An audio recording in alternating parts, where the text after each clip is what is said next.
Welcome to stone dictation. Dictation 5 second बाद शुरू होगा। Ready start.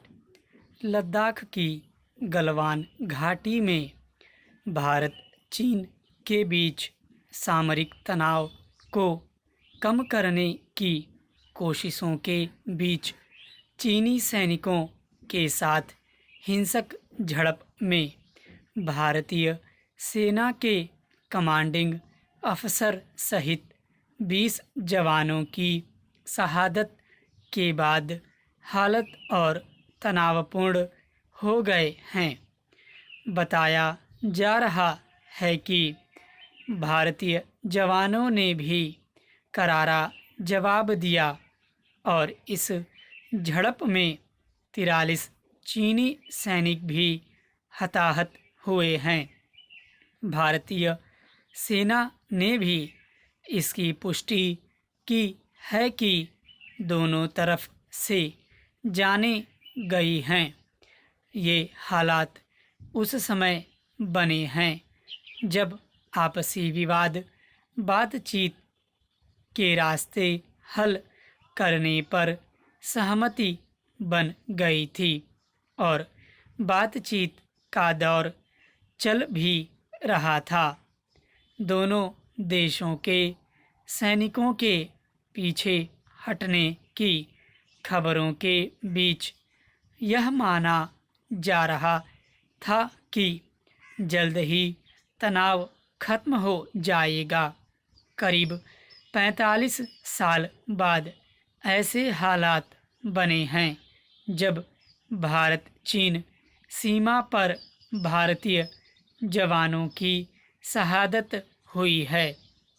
चिंता की बात यह है कि चीनी सैनिकों के साथ हुई झड़प में कोई गोली नहीं चली, बल्कि पथराव और नुकीले कांटों को डंडों पर लपेट कर प्रहार किया गया। युद्ध के सामान्य सिद्धांतों के खिलाफ चीनी सेना के ऐसे बर्ताव को शर्मनाक कहा जाएगा। जो तथ्य सामने आए हैं उसके मुताबिक चीनी सैनिक बातचीत में हुई सहमति के अनुसार वास्तविक नियंत्रण रेखा LAC के पीछे हटने को तैयार नहीं हुए। उल्टे भारतीय सैनिकों पर इस तरह से कायराना हमला कर दिया।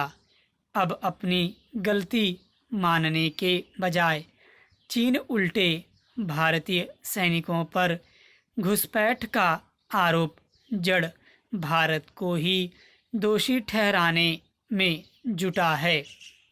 एक तरफ चीन बातचीत के जरिए सीमा विवाद को सुलझाने की बात कहता है और दूसरी तरफ सीमा पर न केवल सैन्य जमावड़ा बढ़ाता रहा है, बल्कि आए दिन भारत को उकसाने वाला बर्ताव करता रहता है।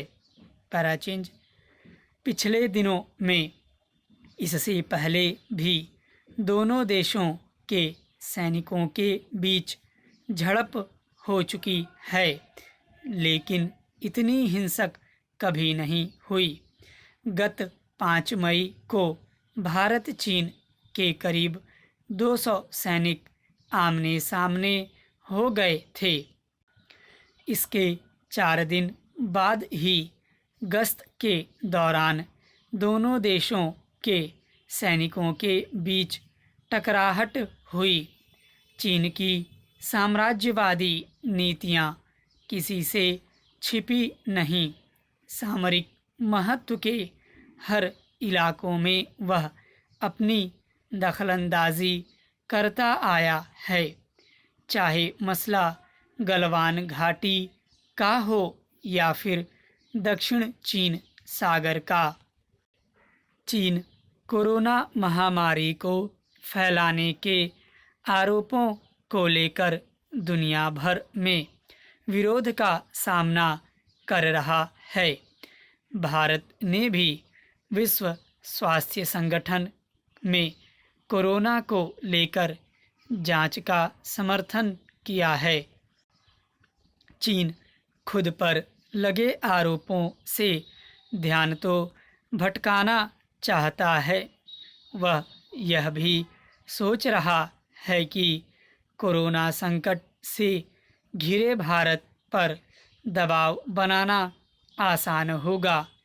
दूसरे डोकलाम में उसे जिस तरह से मुंह की खानी पड़ी, उससे भी वह खिसियाया हुआ है। ऐसे में जब अपनी हरकतों से बाज नहीं आ रहा, भारत सरकार को भी सख्ती दिखानी होगी। चीन को साफ संदेश देना होगा कि युद्ध और बातचीत एक साथ नहीं चल सकते।